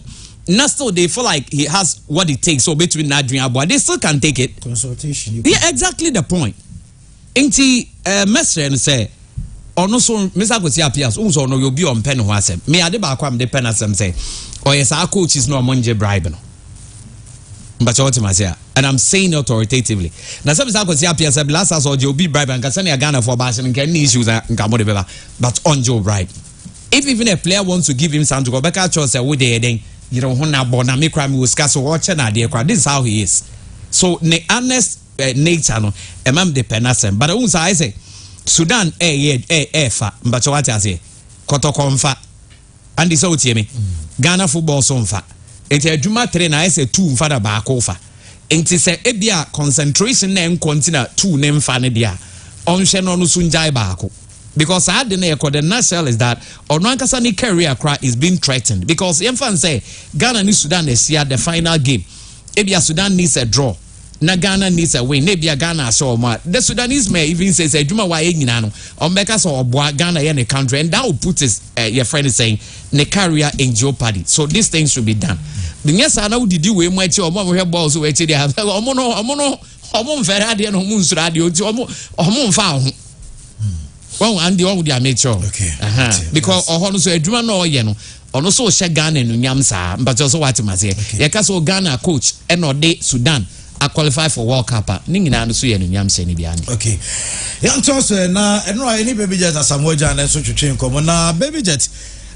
On the Black Stars na Chamade Busano say Kamia say or move time no say Ghana and group ye Angola Sudan. Oh. Yeah, you know, crab go in qualify. Ya top group, but I say Comoros, Mozambique, why ya kwa and Kona Queen could be see. I don't know, baby, just say on your foot, also you're limited your expectations about the Black Stars. It's a generational thing. It's a team I building. You know, I think it's more time. Expectation is high. Once we resist standard no high. It's a balance na new guys na expectation is no. It's a more pressure. I think this is the time I will say my expect much more. We expect to say building team because we should team now young team. Above 25. I think say 2 or 3 players or more above. We should below 25, which is a good thing. 6 players or 5 players. is some couple Premier League. You know, expectation we be a kwa. Young fan say build team. You call African Cup and be Ghana. You call African Cup. You see what you.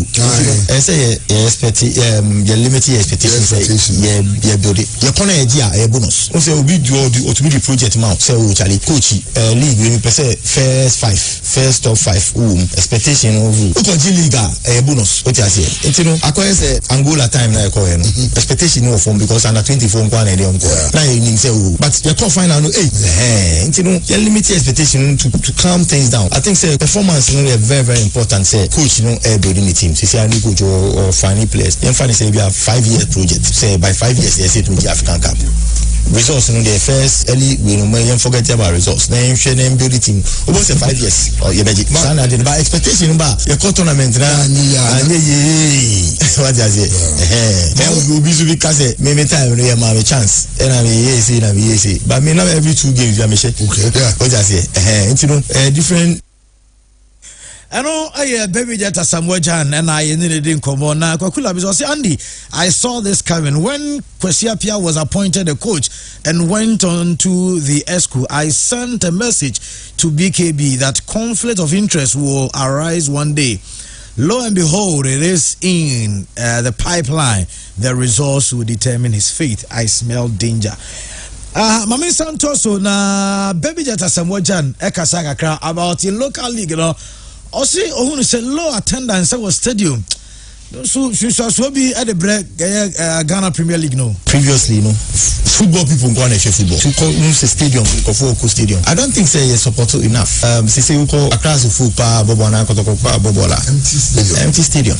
And how do you expect owner no analysis? Sometimes generating income from the gate between the two players. One person on town player stadium Obiamba. And I agree. They remember football now perform. I say support say oh Charlie, we need to be crap on house. Me you know.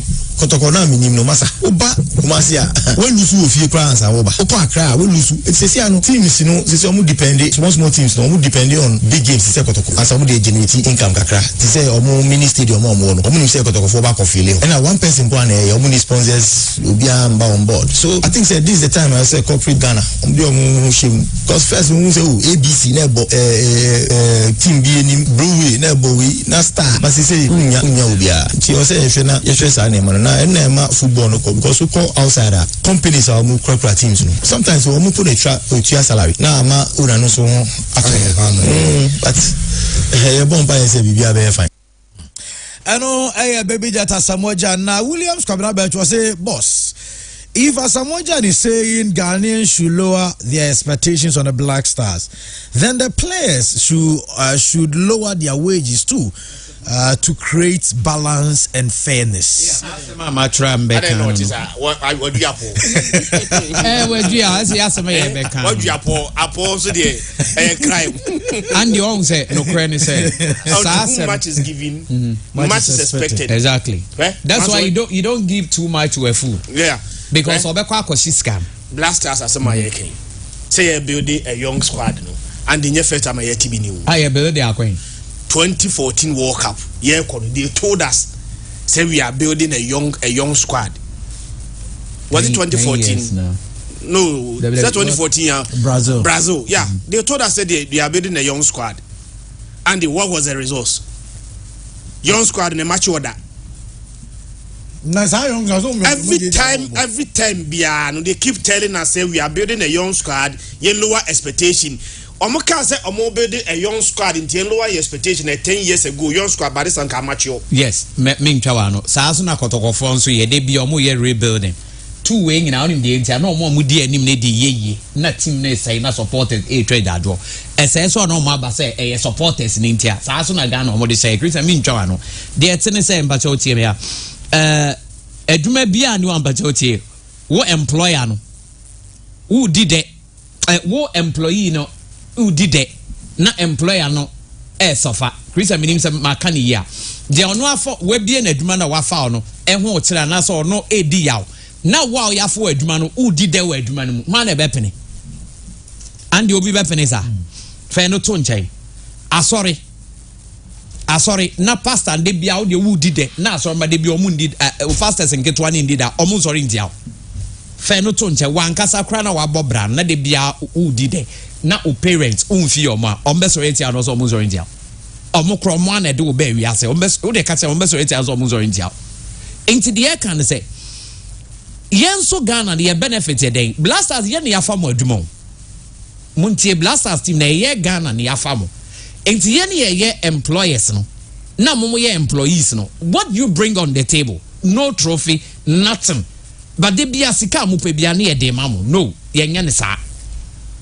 nte kwan bia esa mo fa so je cap esa mo je Mr. Zambia kura je cap ana Zambia je cap haji Zambia mo je cap none na Ghana de mo Nigeria for kro mo je cap na your friend say almost 7 cases di omo na me tiro Nigeria je cap Ivory Coast despite their approval omo sa be je cap omo ni enim say omo cap na Ghana no mo de ye because first two ning na it was as expense of Ghana at the final share the circumstances Ivory Coast come with this AFCON your boy Andy you were there still omo to me be je cap enti mo nkwa de enti na mo je cap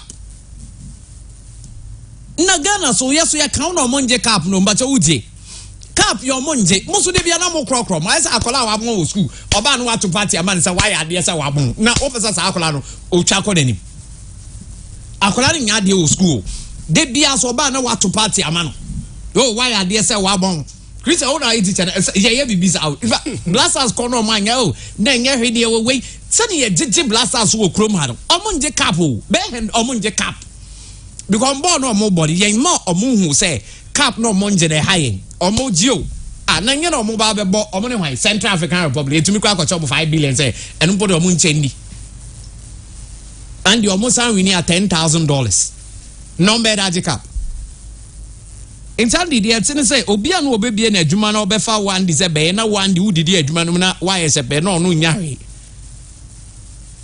and the enya adwuma asori cross sofu penny debi odidi me na sofu nketwa ni nya hwe a enya adwuma ho wa mam no papa banka sada wo ye adwuma debi odidi me na unfi omo a and the uti da me jono emfa nti sa na ye apply to the Black Stars uza samoja do ex player nti on to me call hard on the player so he will know how to talk but what you say nti okasa the boys are young near the second players will be very young edingra onya young boy and you no understand ya ball mom nti they should stand up to be counted say be almost ball ni we are on the amateur yenso ye benga bibi now on the lower attendance issue no sisia Christian and me then am obey to let say wo then am obey nipa be ko park mbere ye betimi aya ni say be kan game no asem de omo na say no so ya kan be 10 years omo ye adwuma no maka asem ya kire open maybe let me repeat this in the last 4 years game be pa ni we ase ahwe pa the World Cup final yeah sure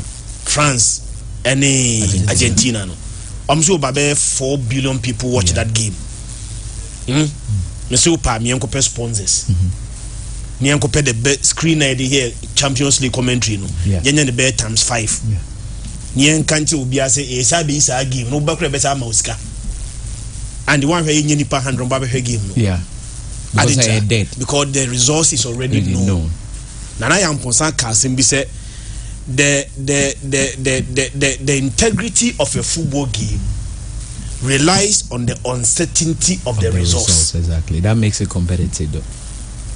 Okwe game wa the ma keep your suspense no and say unim resource unim de ba kwakosi nti kwa akwe de ba kwakosi once you know the resource already and the Champions League ya Madrid G adano so hwe game no me yeso say okofi na DStv4 say is a game na one hwe cry your attention no be there enu na me ni din ko mo say na sometimes ya na ending say game ya wie na o san hwe man hwe bi mpo man hwe bi mpo na me enra say because of community gala ni say ntino heroes ya but no pay omu yi but we say your interest me untimi hwe full game you know the resource already highlight be eti ade ba ko affect attendance pa ni any resource amanfo nim before say be start game no Ghana Premier League no before say be start by asa agora sa abon sa ba game ye 2-1 amanfo so say etimi prediction mane bam da bia omo de prediction ye justification tia eno so bam ene ye ne resource na onim tia oko park so akwa hebo no the person know the resource already. And when I know the resource already, and the effective viewership and attendance, and the resource is no more uncertain. Ebi starting Ghana Premier League now. Ode ya hwade. Yes, starting Ghana Premier League now. As a very competitive now. Ya attendance. Ebedu stage bi na as a omo asiki composition asiki owie no. Omo mo G-League aje wie no. Eduru say lower part na. Ya attendance. Because obi anim say me ko park me sin and say game be Heart of Lions game na akobi no video ye no was referee ni penalty aje onya nyinti no ode ball na kokko na ball ni ba ya say me kan penalty na referee so aje oye sa ni ma we nyina wia. You expect people to come to the stadium and watch a game they know the results already. And again in the past there be Andy and your man near in the past they didn't results no so we are the same thing now you are not going to get the same results. In the past, Andy, na Premier League, unya bihe. Dientina ma Kwamra Eboa, the legend. Ni highlight show no. Sports highlight. Sports highlight on GTV. Every Monday bia Andy, you will not miss it. Yeah. And also, obviously you know, or year community games ni bia we are not the highlight na koteto. Badminton na ba. Dika krano ye fie die ni nyina we are not the badminton no nya asase we are not the highlight na koteto because them no unya bi hwe. Etu be highlight na hwe. And the games na ye nya bi hwe in the past no and the ene utua 2 city 5 cities a utimi ko video center no hwe be 5 games in a day. Game no hwahwe no less expensive and I say quality enough. And I know so no Andy Girigogo nim yam fisi game no etino ni attention in the suspense and ansa no hwahwe ball no. So in the past na Ghana Premier League no ensure that any a competitive brand are already competing no and then the Ghana Premier League is competing with the English Premier League, competing with the La Liga, competing with the best league at a cheaper rate. And even leagues on this very continent. Yes, it is cheaper to watch the Premier League on DSTV because utia 2 cities are game center, uwe 1 game, 2 game, no baby and utia 5 cities are from Manapako to Numere. No answer when you cook a cranonia bankua, a more draw bit matinasa hebo nache. 5 cities, game ninano penina 5 cities. Game now had 5 cities no and the papa he is guaranteed quality, he is guaranteed everything be a open football no didn't na say the pakron enya sa game no am here Ghana Premier League aye ne mabasa the attendance no Andy say oye stadia and anka oye grapha every year be seen trust you and then na attendance for say so tiu every year bia no say oye graph na once say nke cost rank graph be straight line cost but say eba from a if you soro na eba from e descend every year bia attendance no and the bar na eba from last year attendance na near say any encourage you know last year attendance no may be better than next year's attendance so we're trending now because the things we do now Emma man for corners on Beba Stadium no we keep repeating doing the same thing and we expect people to come to the stadium because they love Kotoko, because they love Hearts of Oak and the times have changed. Nipa no support to Kotoko no our support to Hearts of Oak no the same person support Chelsea, the same person support to Barcelona, the same person support to Real Madrid. Time na Chelsea airborne, time na Real Madrid airborne, the same time na Hearts of Oak ubo Hearts of Oak game no kwa so obaku tuya ko Chelsea ni Madrid game no say free I don't know na on Black Stars you know Asamoah dey say Asamoah say ma kan me say yeah build for the future ne dey ya tia bre ya start to say build for the future every 2014 young team I'm saying they did the youngest team record 2014 World Cup so ya nya dey crowd okay let's expect something in the future Andy say our future no enyanure 2014 10 years ni future era be ba wo say limit our expectation but most of the name de bremu de you are not limiting it ade expectation get see brenipa what we give to you bro this say unto whom much is given much is expected when we are paying you more than every country at the Nations Cup would you winning bonus than every country at the Nations Cup there and the ultimate country say lower our expectation near Timiko AFCON na ye free group stage there be the last the Tunisia for year free no see a round of 16 and a Tunisia for year free the Algeria for G no Algeria for the J Cup no na ye free mu run of 60 no ye players no agisika asene Nigeria for a cup no then you come back and tell Ghana and say oh yeah be the wrong team and you lower down our expectation e be lower our expectation down there. These players, this technical team, handlers of the national team must also lower their demands on the national pace. Oh, yeah, we are expecting something big. Okay, Yanto also high if you're 95.7 FM. Now, in Swatraman, Elusu, Omu coach, Maxwell Konedu, and I'm making new appointment to Omafa Openya friends say ya Preko. Now, Eric, Alajide, and a year general manager for in Swatraman. Watch the decision behind appointing your program. Yes, the bigger picture. I coach the national U15, I coach national U17.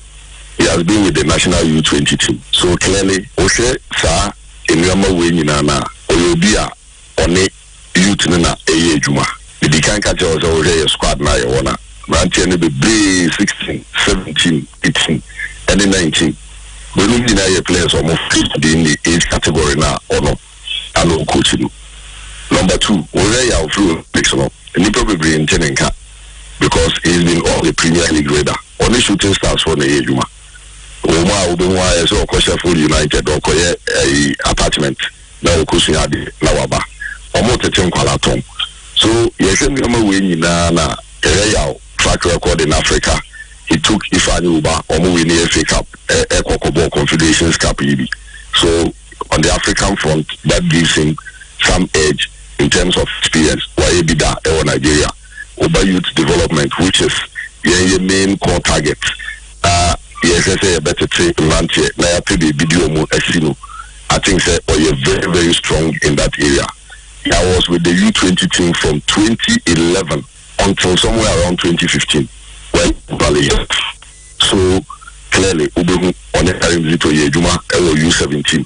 U15. So in terms of talent development today, I think that me coaches are me the next person when it comes to talent development.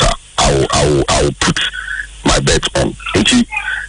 This is one of the main reasons why I'm a veteran project. Even this is incredible. You will see more of 16 and 17 and 18-year-old boys in the league, and I think that trump card case am I beginner so who say yeah on the project Eric Alajide ono the general manager for Mr. Chairman and you think and Max I say Agbasima Akache has folks omo intimidating the contract I say has managing director and I say management some bit me address issue and also bit me address situation but as a coach Abakari or friend player na Adanasi for the services to the club say okwa omodanasi unze heart na emunjo yesao on the outside now be unse ajo but emunjo the truth is that and Agbesima there what I know is say during the season no there was say salary a delay kakra unse heart nya de omode players ka months na the baby days ni ade better also nti na omudi nkomo ne boys na nti it is reported Agbesima made a statement say na we muncha ye kese bia ye kobo match no bi ma iska beden ne yenji mbachauti nti sa asem na okai na obi de ko Chukin say Chukin na obi ohun say team na omo wom no ye o players ni bi nso a ombetie de wom na omo akoka say bi ombenya favors with team no nti free on blacklist no because the question is the yen hwade Agbesima na kano less 3 months or so on his contract to run. But still has a discaton and scum the tons was good money. Because now boy next will say has need him or bebo. What you say even those in the diaspora, it will contribute close to 30,000. It was sika mo de my boy no mamin cardi has for no more broche diaspora. Ejuma mo yene investment or mo your house team no Andy enyesa me ba ha na nka menim da don't let nobody deceive you say house phone jenya no kre but this is that omo yes had no mo mfamba they give him a lot of money enti boy and your ba house now he was settled but nya Agbesima no ba ye ne captain so the question is that they no mo into omo ye ne captain And these things are happening at House of Folk. We need to be careful because Mekase S also buy or fries goodbye and Tibia the captain. Your boss is in the way. Any a pam. So it might be says Asam na metini be one. I said two. Agbesima and who say said your coach na J Atum so dana seno. Ebi on one sign said the coach will sack him to no person sacking him.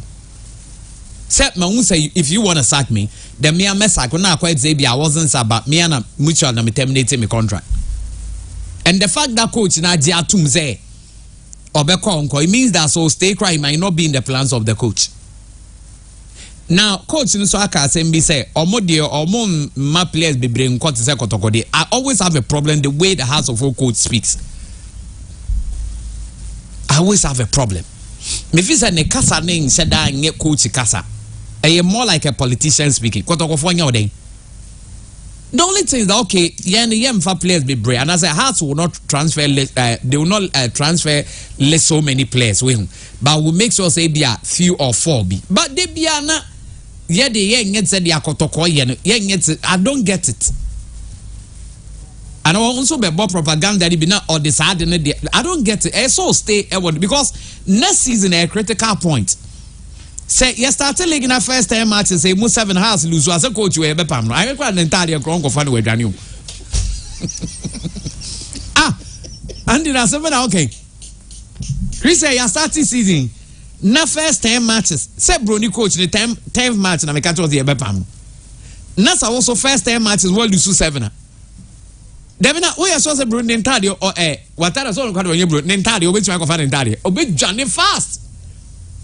Into onya botre no nya adwuma no because the House of Folk supporters in the omo ogidie wonimu they feel like one ebi mo sabotage no two ebi mo say one man temp three ebi say nyon the top players in same bebre until they want to give him chance but chance here dey man enye so man itemu ye ne de onya adwuma wa unti agwasima wona onim de enti awoko but obekọ akọ because send your coach na agi atum say on the na player say officer or cancel the contract so young cancel no catch coach and say or dana say on cover bad so such a player who stay and next is what will be your fate unya bimbo na sa gwesi mo betumi abokotoko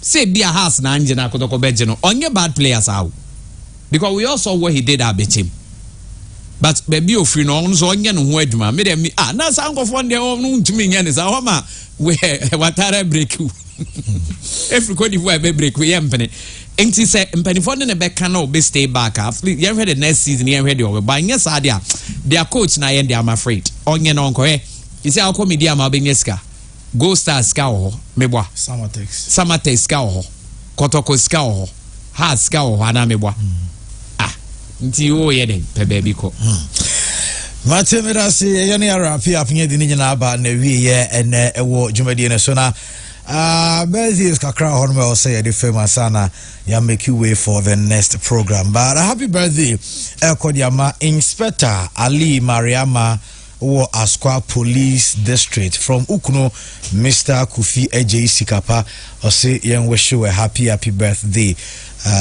okay I was a birthday with chairman BKB Sendema and I was Otega and so ascend the Ediabanti Inspector Ali Mariama happy birthday and so Kodiyama Sanso and a big acquiz ewo Tano Dumasi big acquiz ewo Tano Dumasi so for Pure Sports any agro cry from Cotino I say young wish you a happy birthday big acquiz inside Tano Dumasi we so Kodiyama Mama Sewa ewo New Jersey and Mama Sewa birthday young wish a happy birthday New Jersey and our war from Agasiu and I say young wish you a happy birthday Mama Sewa happy birthday to you Sanso and Mr. J.E. Frimpong or Achimota and crying from a grand Oma and grandchildren almost more wish you a happy birthday Mr. J.E. Frimpong happy birthday to you and also happy birthday to Mr.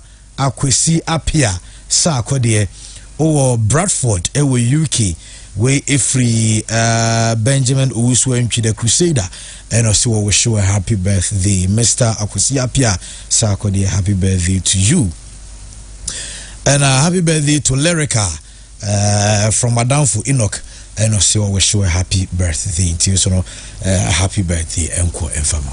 Yeah, Andy, and also a ababa abako friend Sakina Isa and so birthday na Isa Sakina ewo buoho uko school ewo University of Energy and Natural Resource ine na oye natural resource management ene the birthday all level 300 nemu motebo onti Sakina happy birthday to you and the chat also ene eso eye Elizabeth Asamoah dodo na friend adwa foreigner enso birthday na adwa foreigner enso school Ula Girls Senior High School ahafu Kenyase nemum ote ahafu kukum ene ne birthday we if Lucy ono so wonderful no se mfama eye foreigner ese ene birthday no ono so fa PFM so am ya wish no awoda panti adwa foreigner our student ewo Ula Girls happy birthday to you. Well, era bubi asese nanso okai home ni idi ejuma no na weekend asa so adrubio da bia meka se hu so hweyi na make sure say nyame aduma ye besa hia biom na ye no na esi hia na edi juma kama be safe, do unto others what you want others to do unto you. Next, stay out of trouble. Bariaka is a sports center Wamakum traffic light about quality original jerseys. Our club jerseys no ninya na hona binya enso ahye na fi perfect printer was kwa behind Veterani Akuma FM printing there ho na kwa on betwa ni neat pa enso etimi edi ama mame fanchi enso ema eye chairman AG chairman 1 one we see you bigger quiz and afi AG1 any workers of AG group of company nyinano yenchia obia from all over the country enchia sunko ekodi awansanso and a KB yaw B of KB group yaw ono workers ne so no ehranka mo enchia sunko eko edi amamo and afi sika B mame fanchia enfama sika B well eno said ya honsim city ntino yadisi na ya sorry ama dia kanyina enso etimi atos nyame ya aduma on Monday ya besa atena se na afidia wo bia no ye de nyina enso etimi de ba we need Andrew so sweet ya from Andy Kasnas metremu e de ma chairman Bright Kankambodu. Have a wonderful weekend and good afternoon.